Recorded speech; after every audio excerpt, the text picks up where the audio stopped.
I have previously done videos on what if Jamaican national team and Congolese national team starting 11s on the channel over the last couple of months, and on both occasions, there were lots of requests for a similar video for Nigeria. Go ahead and watch those two if you haven't already, and the format for this one is exactly the same. Being of Nigerian descent isn't enough, you have to be eligible to represent Nigeria by FIFA's own standards. The Nigerian national team is one of Africa's strongest national teams, having reached 6 of the last 7 World Cups and having won the African Cup of Nations 3 times. The country has also produced the likes of Finidi George, Nwankwo Kanu and JJ Okocha, but there are a handful of brilliant current players they could have in their ranks right now if said players hadn't chosen to represent other nations. Here is our what if Nigerian 11 if all eligible players had chosen to represent them. Goalkeeper: Francis Ozoho. Vincent Onyema may well go down as the greatest Nigerian goalkeeper of all time, but the former Lille star hasn't played a competitive game of football for 2 years, and he hasn't played for Nigeria in 4 years. Our best candidate then is current Nigerian number 1 Francis Ozoho, who has won a mightily impressive 14 caps as a 20-year-old. Having come through the Aspire Academy in Qatar and the Deportivo La Coruña youth system, Ozoho was 6 foot 5 inches tall even as a teenager.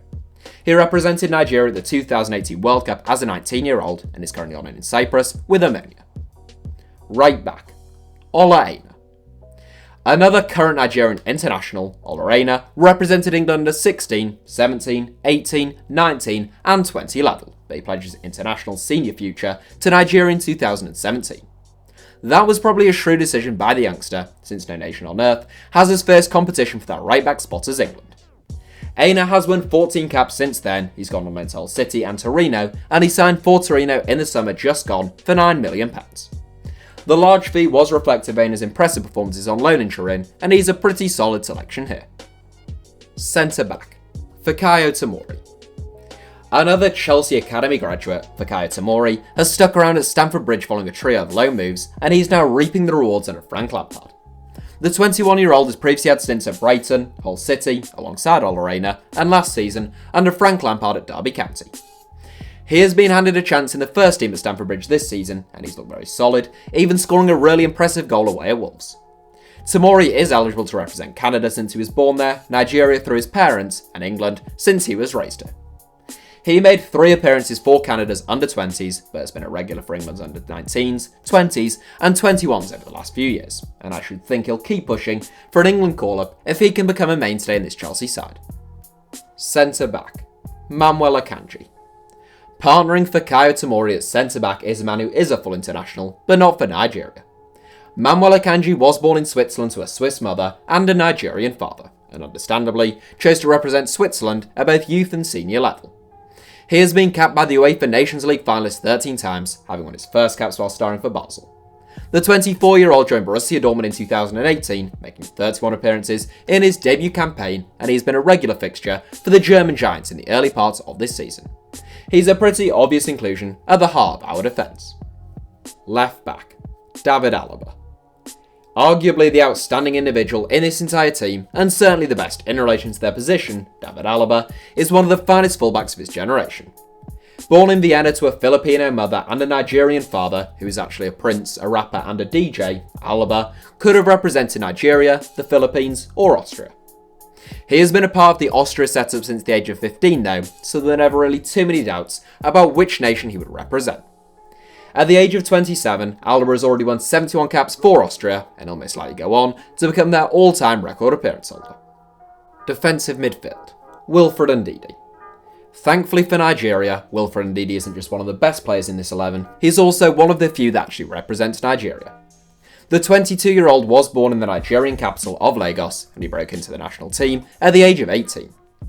Ndidi was playing for Genk in Belgium at the time, but in December 2016, he sealed a £16 million move to Leicester City. Following the sale of N'Golo Kante, Ndidi was tasked with plugging that gap, an unenviable task for a 20-year-old. He has been superb for the Foxes these last couple of seasons though, and he's now a key man for Nigeria with 32 caps to his name already. Central midfield: Dele Alli. Dele Alli hasn't looked himself for a little while now, struggling to really impact games in the way in which we came to expect from him, with 4 hamstring injuries in 2 seasons, preventing him from gathering up any kind of momentum. Ali was born in Milton Keynes to a Nigerian father and an English mother, but his father emigrated to the United States when Ali was only 2 weeks old, and his mother was an alcoholic. From the age of 13, Ali was raised by the family of a fellow MK Dons academy player, and since 2016, he has had the name Delhi on the back of his shirt rather than Ali. At his best, Ali is a devilishly clever central attacking midfielder who makes brilliant runs, has intelligent movement even in the tightest of spaces, and can score plenty of goals. He bagged an incredible 22 goals in the 2016-17 season, which is basically prime Frank Lampard/Yaya Toure numbers, but he hasn't been able to replicate that in subsequent seasons. Clearly Ali is in a bit of a slump, but I'm still a fan, he's only 23, and I don't think his best football is behind him at that age.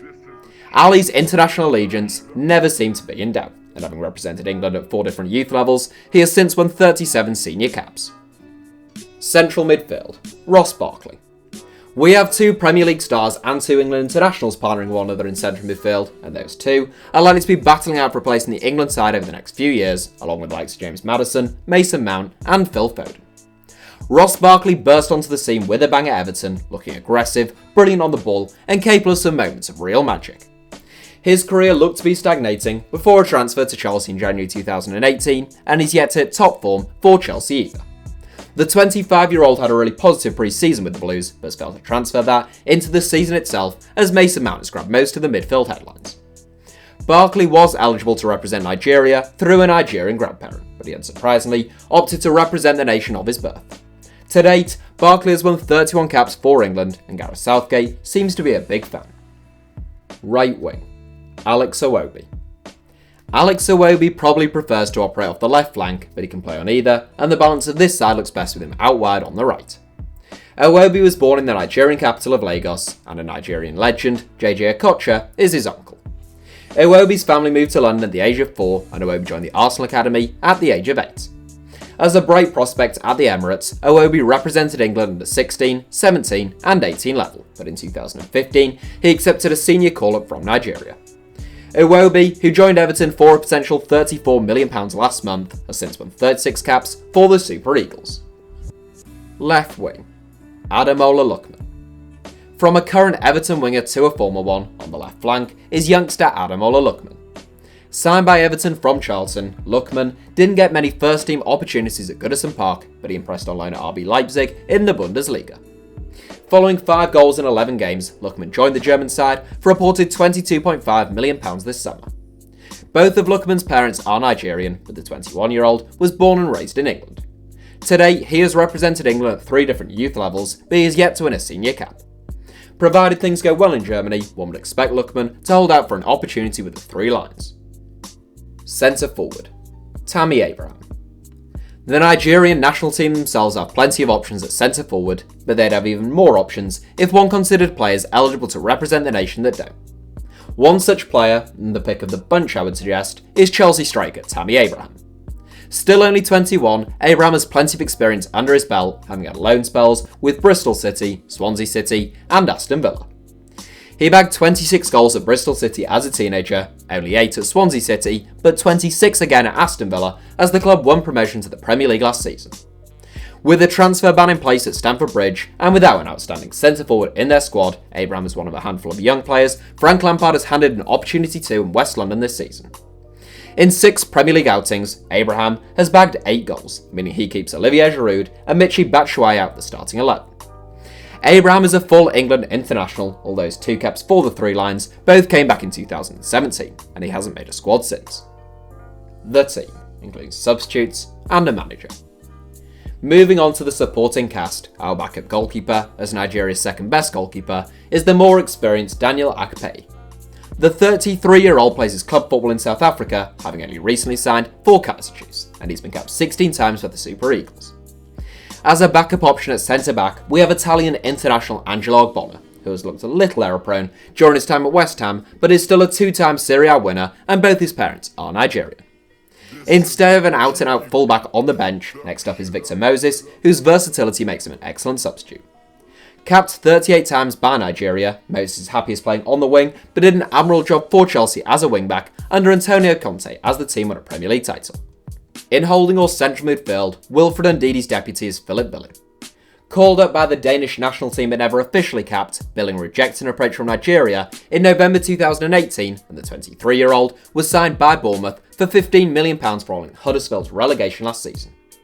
Nigeria's own international captain John Obi Mikel, or John Mikel Obi, has to make the squad due to his excellent displays for the national team.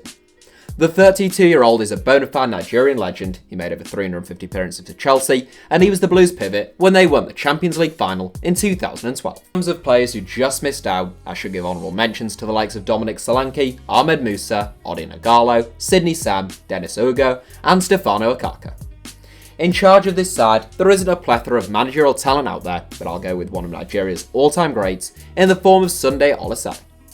The 45-year-old turned out for the likes of Juventus, Ajax, and Borussia Dortmund in his playing days, and he has since managed the Nigerian national team and Eredivisie side Fortuna Sittard.